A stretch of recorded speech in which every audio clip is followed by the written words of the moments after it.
Hello viewers, I am एहसान सूरी। आप देख रहे हैं मेरा channel M English lovers. Viewers, आज का जो प्ले है बहुत इंटरेस्टिंग है और ये इस प्ले का जो नाम है डेथ ऑफ सेल्समैन, इसको आर्थर मिलर ने लिखा है और ये अमेरिकन प्ले राइटर है। बहुत फेमस प्ले है और इसको 1949 में जो है अवार्ड से भी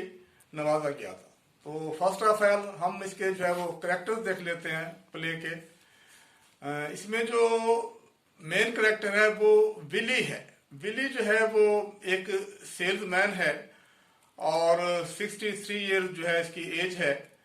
और इसके साथ साथ एक और उसका कैरेक्टर है वो चार्ली का है। चार्ली जो है वो इसका एक नेबर है जो एक सक्सेसफुल बिजनेसमैन है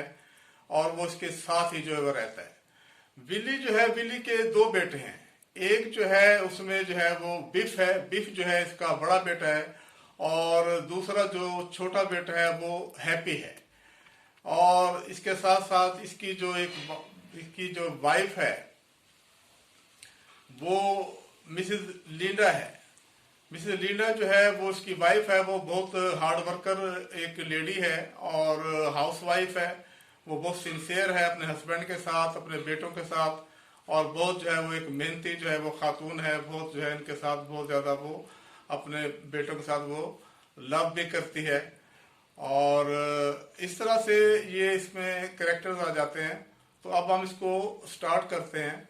व्यूअर्स, इसमें ऐसे है कि ये जो विली है, विली एक अपनी यंग एज पे जो है वो एक सेल्समैन जो है वो वहाँ पे उसने अपना काम किया था और इसका जो एक सर्विस का जो जॉब का जो पीरियड है वो 35 ईयर्स पे है। लेकिन अब जो है ये एजेड हो गया है और इसकी जो उम्र है वो तकरीबन कोई 63 ईयर्स है। तो इस पर जो है इसका वो स्टेमिना अब नहीं है। इसमें जो है वो एक स्पिरिट वो वाला नहीं है जो होना चाहिए, इसमें वो जज्बा नहीं है। तो इस तरह से वो जो इसका बॉस है विली का, वो अब उसे कहता है कि तुम जो है वो बूढ़े हो गए हो, तुम्हारा जो है तुम्हारे अंदर इतनी पोटेंशियल नहीं है, इतना स्टेमिना नहीं है। अब हम आपको जो है एक फिक्स सैलरी जो है वो नहीं दे सकते और अब आपने हमारी जो है ना वो प्रोडक्ट्स को जो है वो सेल करना है और उस पर जितनी प्रोडक्ट्स आप हमारी सेल करेंगे उस पर जो कमीशन होगा वो सिर्फ कमीशन जो है आपको मिलेगा और सैलरी जो हम आपको नहीं दे सकते। जिस पर जो है ये उनको रिक्वेस्ट करता है कि मुझे जो है ना आप तनख्वाह पे या सैलरी पे रखें, लेकिन वो इसकी ये बात नहीं मानते और फिर ये उन प्रोडक्ट्स को जो है वो सेल करता है। लेकिन वो जो प्रोडक्ट्स ये सेल करता है वो भी सही तरीके से जो है ना प्रॉपरली जो है वो सेल नहीं कर सकता, जिस पर इसका कमीशन इसको बहुत कम मिलता है। और इसके साथ साथ जो इसका बड़ा बेटा जो है वो जो बिफ है वो भी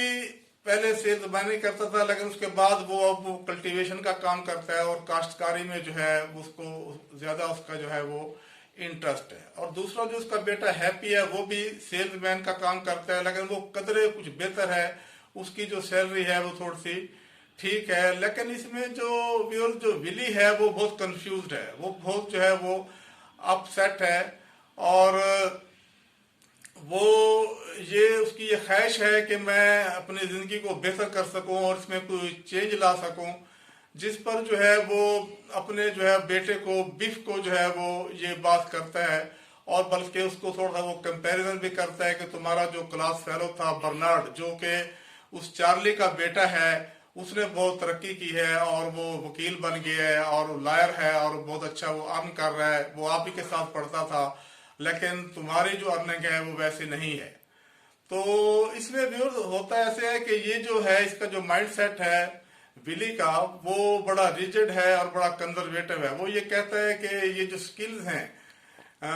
ये जो हुनर हैं, ये ज्यादा बेहतर होते हैं। वो हायर एजुकेशन का और प्रोफेशनल एजुकेशन को जो है वो डिसलाइक करता है। तो इस तरह से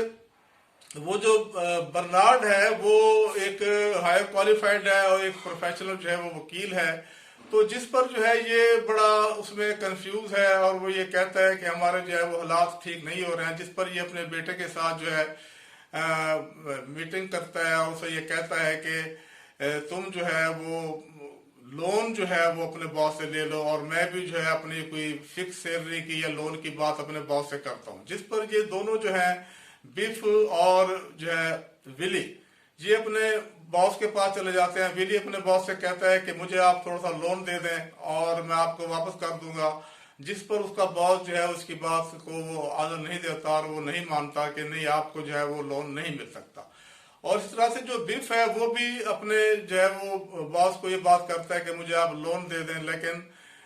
उसका जो बॉस है वो भी जो है लोन जो है वो देने से इनकार कर देता है। जिस पर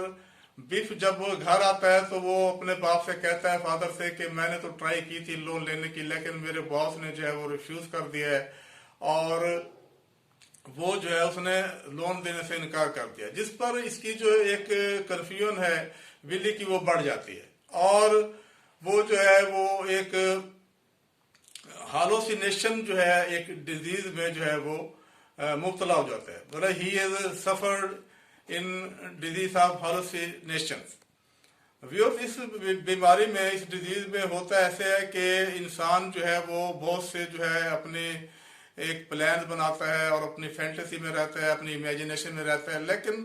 प्रैक्टिकली वो कुछ नहीं कर सकता। तो इस तरह से ये उसी सिचुएशन में जो होता है, जिस पर इसकी जो बीवी है लिंडा, वो जो है अपने दोनों बेटों से ये बात कहती है कि तुम्हारा जो फादर है वो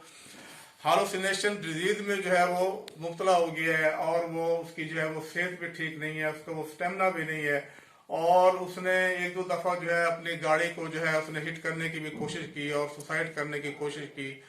तो इस तरह से जो बेटे हैं वो भी परेशान हो जाते हैं, कंफ्यूज हो जाते हैं और इस तरह से विली जो है अपने भाई को भी याद करता है। इसका जो भाई था बेन, जो जिसकी अब डेथ हो गई है, वो अफ्रीका चला गया था और वो वहां पर सोने का और हीरो का बिजनेस करता था और वो बड़ा कामयाब बिजनेसमैन था। जिस पर ये ख्वाब में जो है अपने भाई को भी देखता है और उसके ड्रीम में जो है इसका भाई जो है बेन, वो उसको ख्वाब में आता है और उसको ख्वाब में इससे वो बात करता है और वो इससे कहता है कि तुम बहुत जो है वो मायूस हो और तुम जो है इसमें बहुत डिस्टर्ब हो, तो अगर तुम्हें लोन नहीं मिलता या तुम्हारे पास पैसे नहीं है तो तुमने जो वो एक अपनी इंश्योरेंस पॉलिसी ली हुई है उसमें तुम्हें जो है वो $20,000 मिलेंगे, तुम उसके लिए जो है स्ट्रगल करो और तुम सुसाइड कर लो और इस तरह से जब तुम सुसाइड करोगे तो वो जो पैसे हैं इंश्योरेंस पॉलिसी के वो तुम्हें मिल जाएंगे और तुम्हारे जो हालात हैं घर के वो बेहतर हो जाएंगे। जिस पर जो है विली ये बात जो है वो किसी को नहीं बताता, बल्कि वो खुद ही जो है ये फैसला करता है कि मेरा जो भाई बेन है उसने किसी हद तक जो है मुझे बात जो है वो ठीक की है और मुझे उसने मशवरा दिया है कि तुम जो है अपनी लाइफ को बेहतर करने के लिए जो है सुसाइड कर लो। तो उसमें फिर ऐसे होता है कि विली जो है अपनी गाड़ी जो है वो ड्राइव करता है और साथ साथ जो है वो एक सुसाइड लेटर भी लिखता है और अपनी जो गाड़ी है वो एक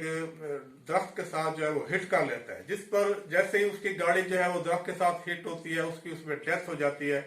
और उस सुसाइड लेटर में वो एक अच्छी ख्वाहिशात भी अपनी उसमें बयान करता है अपने बेटों के बारे में और उनको कहता है कि तुमने लाइफ को एंजॉय करना है और तुमने अपने आप को ठीक रखना है। और इस तरह से व्यूअर्स, जब उसकी डेथ हो जाती है तो आफ्टर डेथ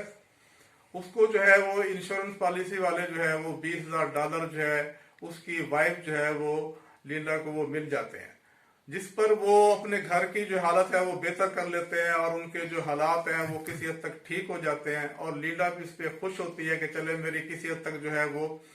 जिंदगी जो है वो कुछ बेहतर हो गई है। लेकिन उसमें जो लिंडा है वो उसकी एक जो है उसका जो एक वो जो चीज उसको हर्ट करती है वो ये फील करती है कि मेरे हस्बैंड जो है वो चला गया है, उसकी डेथ हो गई है, तो वो अपने आप को बड़ा तनहा महसूस करती है। किसी हद तक उसकी माली हालत तो ठीक हो गई है लेकिन वो ये समझती है कि मेरा जो हस्बैंड है जो मुझे बहुत लव करता था और उसकी जो है वो कमी को बहुत महसूस करती है और इस तरह से इस प्ले की जो है वो एक ट्रेजिक अंदाज में इसकी जो है वो एंडिंग हो जाती है। इसमें व्यूअर्स जो ऑर्थर मिलर है वो हमें इसमें क्या मैसेज दे रहा है, इसमें एक मॉरल लेसन क्या है, वो हमें इसमें क्या बताना चाहता है, इसकी बॉटम लाइन क्या है। तो इस प्ले में जो है ऑर्थर मिलर जो है वो दो चीजें जो है इसमें बयान कर रहा है, दो चीजें जो है हमें वो कन्वे कर रहा है और वो ये कह रहा है कि लाइफ में जो है एक फाइनेंशियल प्रॉब्लम जो है ये भी बड़े मसाइल पैदा करता है। अगर आपका फाइनेंशियल प्रॉब्लम है तो ये आपकी लाइफ को डिस्टर्ब कर देता है, आपकी लाइफ को मिजरेबल कर देता है और आप उसमें बहुत ज़्यादा कंफ्यूज हो जाते हैं और यहाँ तक के फाइनेंशियल प्रॉब्लम जो है वो आपको खुदकुशी या सुसाइड करने की हद तक भी ले जाता है। जैसे कि इस प्ले में दिखाया गया है कि विली जो है वो मायूस हो जाता है और होपलेस हो जाता है और एक स्टेज पे जाके वो अपनी गाड़ी को हिट कर लेता है और अपने आप को वो जो है वो मार लेता है।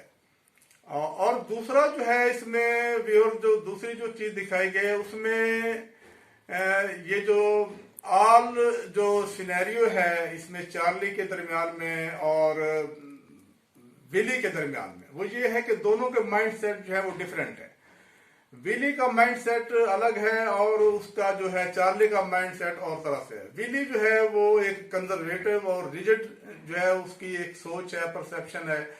एंड अदर साइड जो है वो ये भी कहता है कि मेरे जो है वो वसाइल में इजाफा हो, मेरी इनकम अच्छी हो और मैं अच्छा अर्न कर सकूं। तो ये एक कॉन्ट्राडिक्शन जो है उसकी पर्सनैलिटी में पाया जाता है। जबकि चार्ली जो है इसके मुकाबले में जो है वो बड़ा एक प्रोग्रेसिव माइंड है और वो एक अच्छा प्लानर है और उसने अपने बेटे को प्रोफेशनल एजुकेशन दी और इसका वो कायल है और इस चीज को वो मानता है कि जो प्रोफेशनल एजुकेशन है, जो आपकी हायर एजुकेशन है, वो आपको एक अच्छी अर्निंग दे सकती है, आपको एक अच्छा जो है वो पैसा उसमें आप बना सकते हैं। जबकि विली जो है वो स्किल्स को, हुनर को लाइक करता है, वो कहता है कि ये हायर एजुकेशन जो है अच्छी नहीं है। जबकि उसकी ख्वाहिशात ये है कि मैं इसमें ज्यादा जो है अर्न कर सकूं और पैसा बना सकूं। तो ये दोनों चीजें इसमें अलग अलग है और इस तरह से होता है कि जब वो इस तरह अपनी एक प्लानिंग करता है तो उसमें वो अपनी लाइफ को जो है वो अच्छा नहीं कर सकता। तो आज के लिए इतना ही। Have a nice day, see you again.